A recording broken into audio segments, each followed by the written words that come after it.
Um, if you're watching a TED Talk on YouTube, the channel would be YouTube.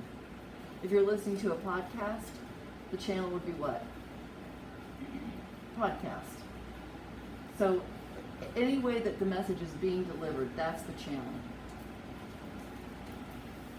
But sometimes, while communication is happening,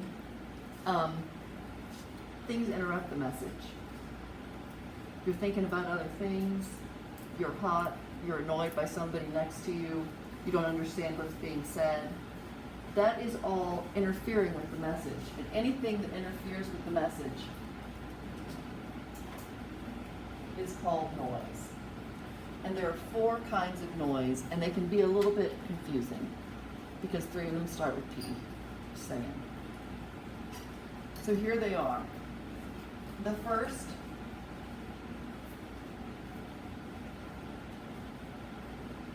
that's awesome. Psychological noise. That is anything in your head that's interrupting the message. So if you're thinking right now about your introductory speech instead of what I'm talking about, or you're thinking about your next class, or what you have to do later today, or the fight you had with somebody, that's psychological. The next is physical noise, and that's anything outside of your body that is distracting you from the message. So if the air conditioner is really loud, or it's super hot in the room, or there's a mower outside the room where you are, any kind of outside distraction is physical noise. Then the third kind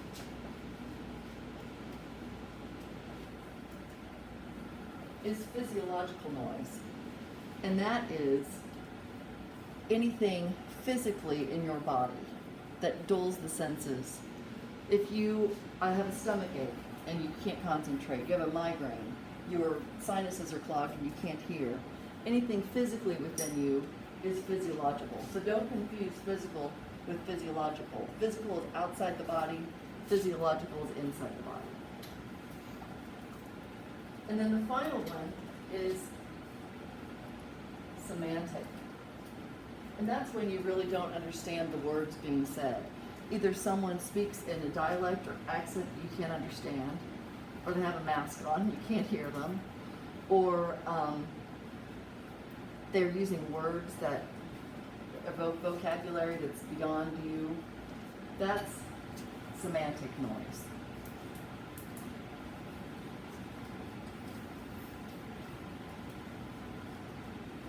Any questions about the noise? All right. There are a few other factors involved in the process. There are these variables that are static and dynamic variables that impact the communication process. Static variables are the things that stay the same. Like for COM 115, a static variable for you is that you come on Wednesday, that I'm your instructor, that we always come to 3:15. Those are static. Dynamic variables are when you're in speaking situations that change in terms of the size of the audience. You don't know how big the room's going to be. Technology might change. It's all in flux. The makeup of the audience will be different every time. Those are things that could change from speaking event to one speaking event to the next. So 2 other factors are the occasion and the culture. Occasion is, what's the purpose of you? Why are you speaking? Are you at a business meeting? Are you speaking at a wedding? Are you giving a eulogy? Why are you gathered together? What's the occasion for it?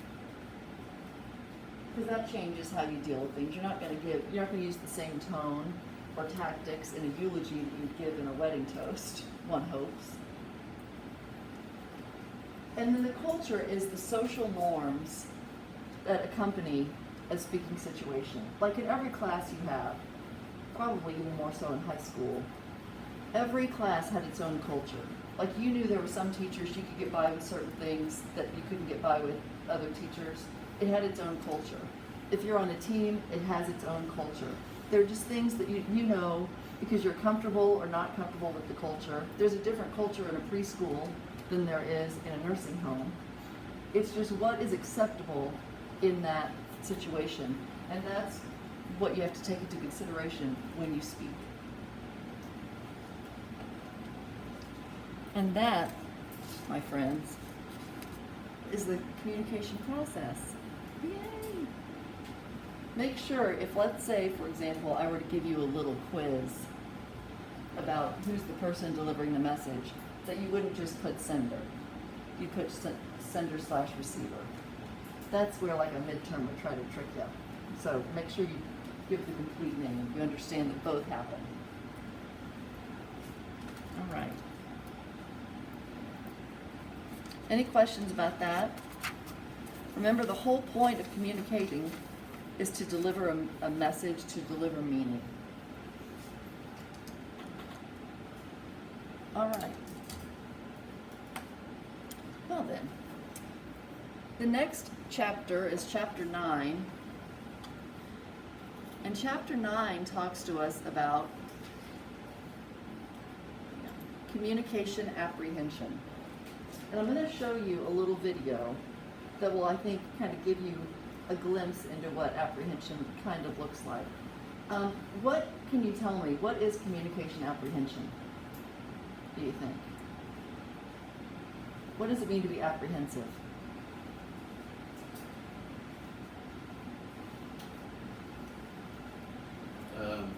Like hesitant, you don't want to. Right, you're afraid. It's a fear of public speaking, essentially, is what it is. And it manifests itself in several ways. And the little video I'm going to show you will demonstrate that, kind of. You've probably not seen this movie. I'm a big fan of using movies and TV shows to teach. But it's called Broadcast News. And in it, this character played by Albert Brooks is a news anchor, and he is experiencing some massive evidence of some apprehension. So I'll show it to you.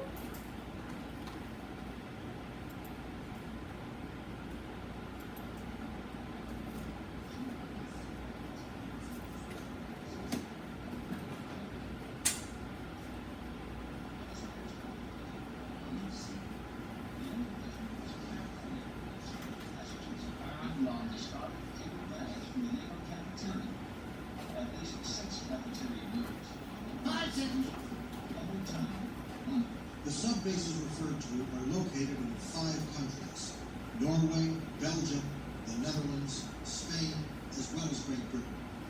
This is more than makes me understand. Our own State Department was rocked, not only by the revelation, but from the highly unusual persistence of the state press. Martin Klein reports on the ruckus of Foggy Bottom. Just count on us to believe there. Huh?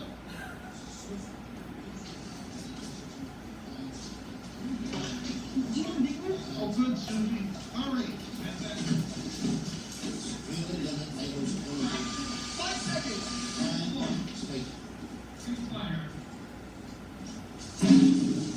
A bomb exploded on a railroad bridge outside of Nebraska, sending a passenger train hurtling more than 200 feet down a mountain slope. Railway officials in New Delhi said the bomb had been wired to the suspension bridge. 120 people were reported injured, at least 22 people dead.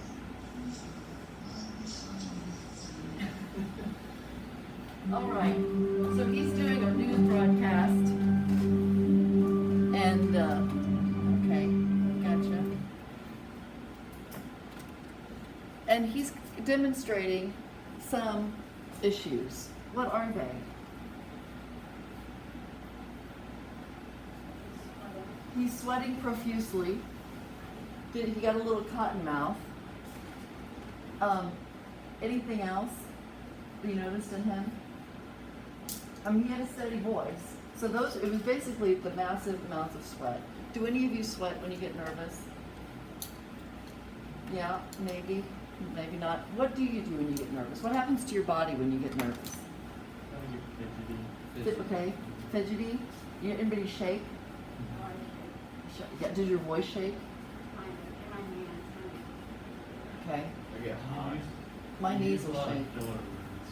When You- you're talking, you say, like, as, Okay. you start to kind of give yourself gaps in what you're trying to say by putting in other words. So you can Good. Bo, what were you gonna say? I get hot. You get hot. Does anybody get splotchy? No. Does anybody get nauseous? I had a debater who went to nationals like 3 times. She was a brilliant girl, and she would vomit before every first round of every tournament, and then she'd go in and win. And one year, I remember I was driving her to the first round in Birmingham, Alabama. We were in an SUV, and she just rolled down the window, puked, and went in and beat her first opponent. But she had to do it. It was nervous, wrenching, and everybody has their thing where you deal with it. But the fear of public speaking manifests itself in those ways, physically. What's that? I used to have to throw up before races. Did Like, you? If it was a really big race, I used to have to throw up. And then I could run fine, but if I didn't throw up, then I'd be like, Would you ever have to stop and throw up in the middle of the race? No. no. But it was a coping mechanism, and I don't know why. We all have different ways that kind of anxiety manifests itself in us. So there are 3 types of communication apprehension. There's psychological, and that is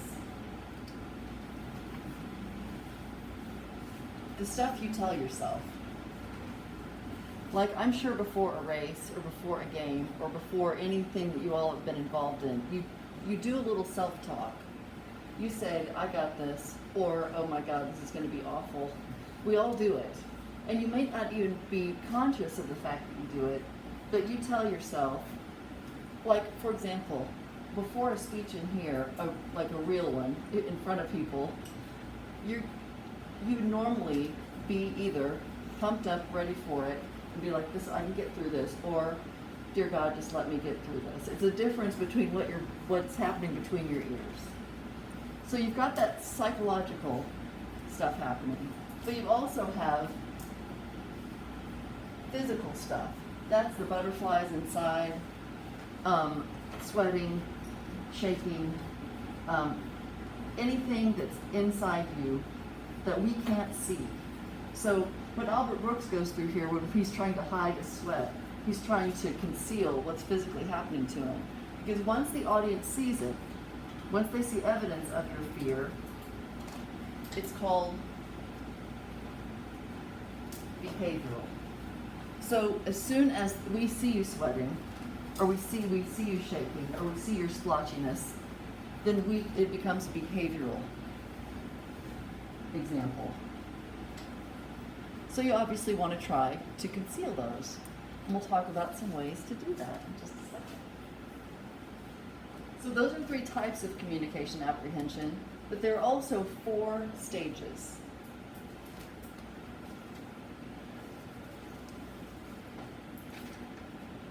Okay, the first is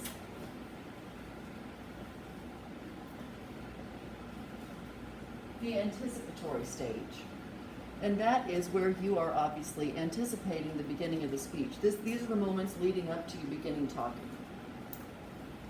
So usually your heart rate will be normal, and then it amps up right before you begin to speak. Then the second stage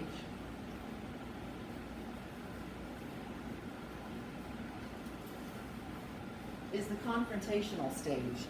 That's where you're literally confronting your fear, you're confronting the speech begins, and that's usually when your heart rate is highest. So you just started the speech, you're probably the most trembly that you could be, most shaky, most nervous.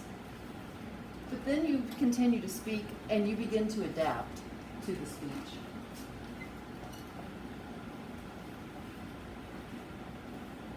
And that's called the adaptation phase. That's when you kind of calm, you're in the middle of the speech, you get through it. And your heart rate usually returns more to normal. And so 4 is it's over and you are released from your anxiety, so you're in the release stage. Yes, ma'am. What if it happens in like the opposite way? Because like I know one time when I was giving a speech, I was doing really good, and then like I like started thinking about it, and I was like, oh, I'm not breathing enough, and then I felt like I couldn't breathe, and my voice got really tight. Oh, yeah. So then I was like nervous at the end and not at the beginning. No, I totally agree. I don't think that these are necessarily in succession. I think they can be, but I think they can go back and forth. Like if you screw up in the middle of the speech, then you go back to confrontational, and then you might get back to adaptation. But generally, there's some aspect of each of these in every speech. Now, my hope is that you'll become so great at public speaking, you won't have as much of any of these. But there's always some element of anticipating it starting. But I think you make a really good point. So I would say these can go back and forth. I think you're absolutely right. Because some people really do get more nervous in the middle. Like they're okay at the beginning and then they start to panic and realize, oh my God, I gotta finish this thing. What am I gonna do? And that's human nature, that happens. What was confrontation? It's when you first begin the speech, you're confronting your fear, you start the speech, and usually your heart rate is highest then. A lot of times, if you'll watch people, well, if you were watching speeches in here, after the introduction, people tend to settle down a little bit. And that's when you get into the adaptation phase. Do any of you speak more quickly when you're nervous? Yeah, and you'll see that too. When you're recording your speeches, which, by the way, don't edit them at all. Have to be from beginning to end. You can record them as many times as you want. When you watch your speech, you'll hear if you're speeding up or not. You'll hear those filler words, which you can fix, you know. And that's another 2 things I should have said. Make sure you save your speech after you upload it. Don't delete it in case something goes wrong. And I would absolutely watch it before you send it to me. Make sure that it's all is well. Okay, just added things about recording. Okay, so we've got all this fear, allegedly. What do we do about it? One wonders. Well, here's some things. If you want to write down the textbook definition of communication apprehension, it's basically an individual's level of fear or anxiety with real or anticipated communication with another person or persons. Fear of speaking to a group, to a person. Like, I don't know about you, but I'm an introvert at heart, and I have much more anxiety about walking into a room of strangers and having to make small talk than speaking in front of a group. But that's still communication anxiety. I mean, I would sooner take a beating than have to do that. But some people would rather take a beating than have to do this. So we all have our thing.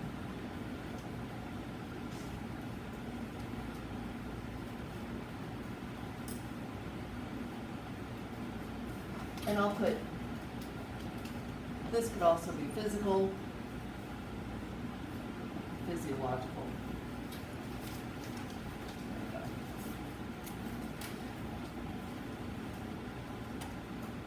So the textbook wisely encourages you in some ways to fix all this. The first is to take a public speaking course, which guess what? You're doing right now, which is very exciting. But the whole point is it gets you in the rhythm of having to speak. And it gives you all these great skills to use to speak more effectively.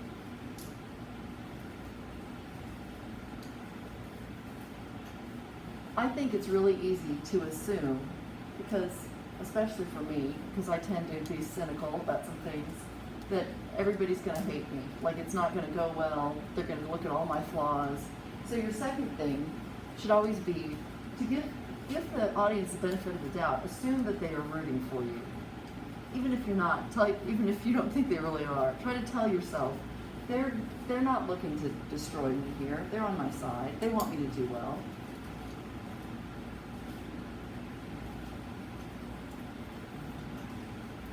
The third idea is to turn negative thoughts into positive ones. And that takes some effort. That takes some discipline mentally to say, no, I'm not going to tell myself this isn't going to go well. It is going to go well.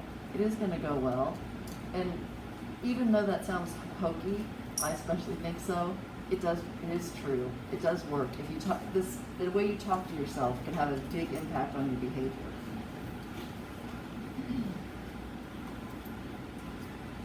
But there's nothing, if you want to put a little highlight around number 4, nothing will help you with this more than preparing. Practicing, having a good content to begin with, it will make a huge difference. There's less to fear when you know you're going to do it well because you practiced enough.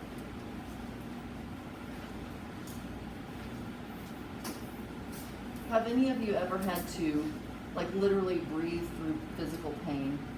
Like you've been in so much pain, you just have to, like, bear down and breathe? Give me an example. I tore this ACL, Oh, and I was gosh. laying on the ground. I dislocated this shoulder. That was worse. You're just like, yeah, But almost trying to just hold back screams. right. Yeah. But it works. I mean, Yeah. the pain's still there, but it helps you manage it. I had this plantar fasciitis stuff on the bottom of my foot, and I went to this masseuse in the prayer that maybe she could do something about it. And after an hour in her torture chamber, she fixed it. I mean, she really did. It was like a miracle. But it was so painful, and she just kept saying, just breathe. And I've had 2 kids. I know you gotta breathe through pain, but I'm like, but I just focused on my breath, which I'm not really, I'm not a yogi. I'm not into breathing, to meditate, but it works. And it works in psychological pain too. So taking a deep breath will help settle you, will help you not speed, will help you focus. And then 6 is, of course, realizing that you're going to be more hard on yourself than anyone else is. And here's a big one. You may screw up in your speech, but your audience doesn't have a copy of the speech. They're not going to know. If you cover it, you're fine. So cover it. And there's not one speech in here you have to memorize. So I'm not ever going to have a script and see if you follow it exactly. That's everything you're going to do is speaking from an outline, and you can cover mistakes with that. So keep that in mind. All right.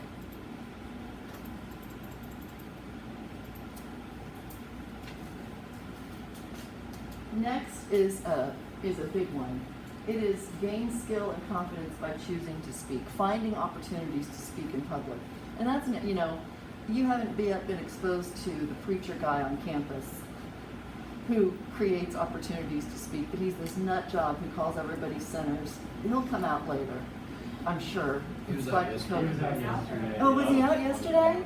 Oh, I'm so glad. He's a perfect example of this. He finds opportunities to speak and offend people all the time.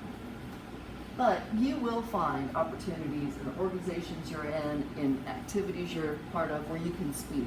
And what that does, the more you speak, it does this. It creates systematic, this is a silly little phrase, and I misspelled it, of course.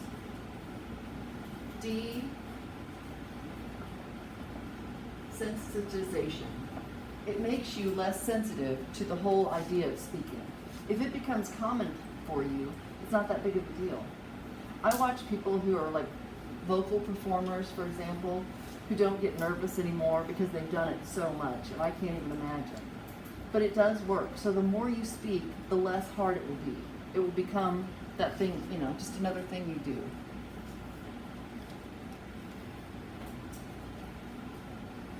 Number 8 is visualize your success, and that's another thing that it sounds kind of hokey to me, but it's true, because if you can picture yourself doing well at anything, it helps you do well.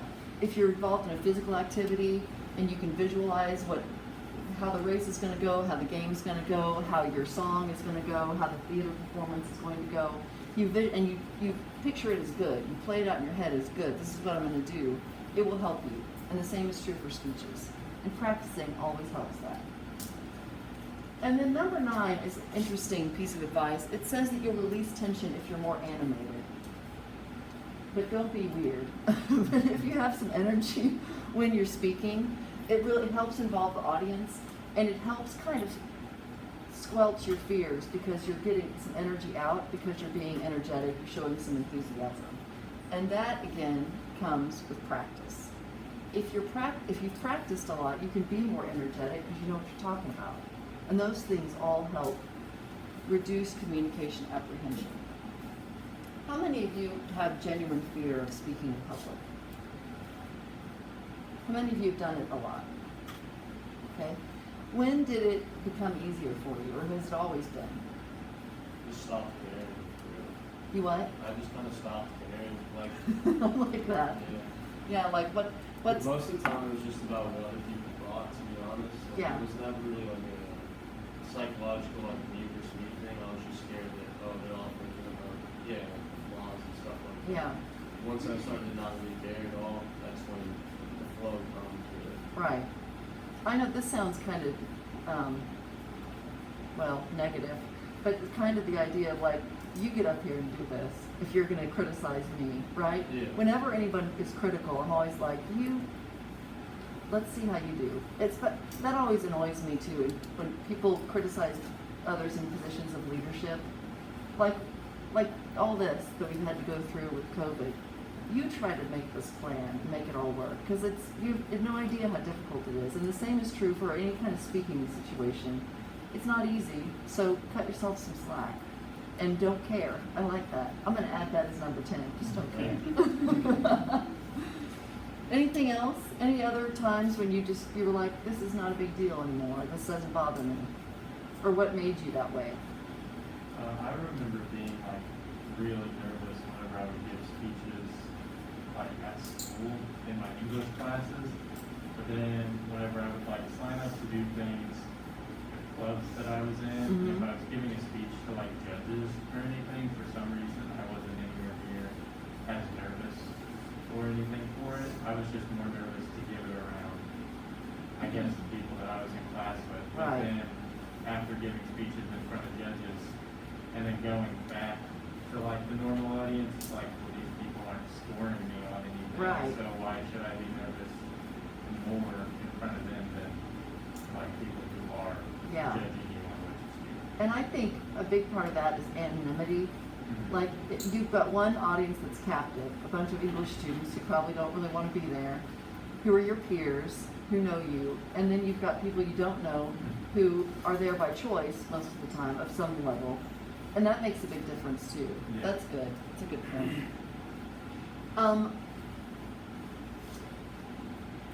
In terms of the communication model, communication process, communication apprehension, why we study public speaking, do you feel like you have a good handle on those? Good, that's excellent.